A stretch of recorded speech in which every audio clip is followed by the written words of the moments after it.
Hello friends, કેમ છો? બધા મજામાં? હુંય મજામાં છું. આજે હું ગાજરનો હલવો બનાવવાની છું. એના માટે મેં કિલો ગાજર લીધા છે અને એને સરસ આપણે ઉપરથી સાફ કરી લીધા છે અને ધોઈ લીધા છે. પછી મેં એનો છીણો બનાવી રહી છું.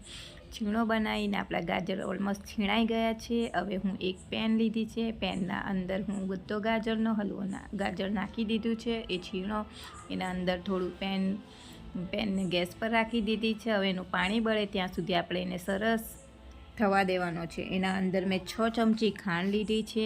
ખાંડ ઓપ્શનલ છે, તમારે જે પ્રમાણે મીઠું ખાતા હોય એ પ્રમાણે ખાંડ નાખવાની છે.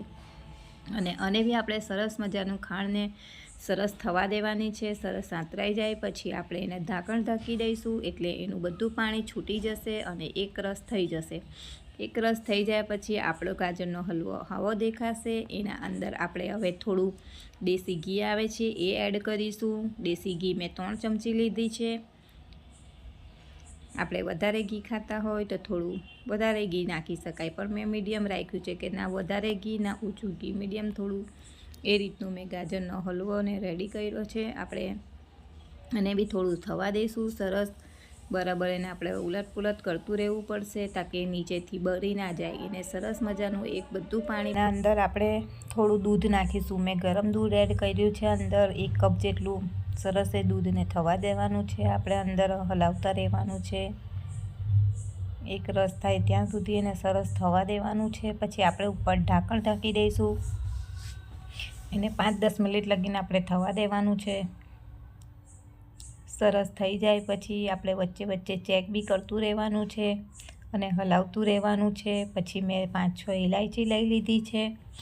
ઇલાયચીને આપણે સરસ ક્રશ કરી લઈશું અને ઇલાયચી આપણે નાખી દઈશું અંદર તાકે એનો સ્વાદ બી મસ્ત લાગે અને ખુશ્બુ બી સરસ આવે છે.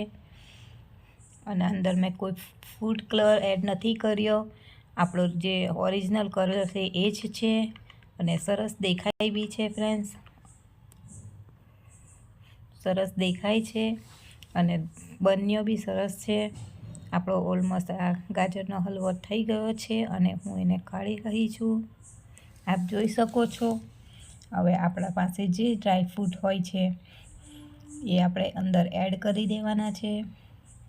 મારી પાસે બદામ હતી, મેં બદામ એડ કરી છે. અંદર થોડી ઉપર ખસખસ નાખી શકાય છે. આપણે જે નાખવું હોય એ નાખી શકાય છે.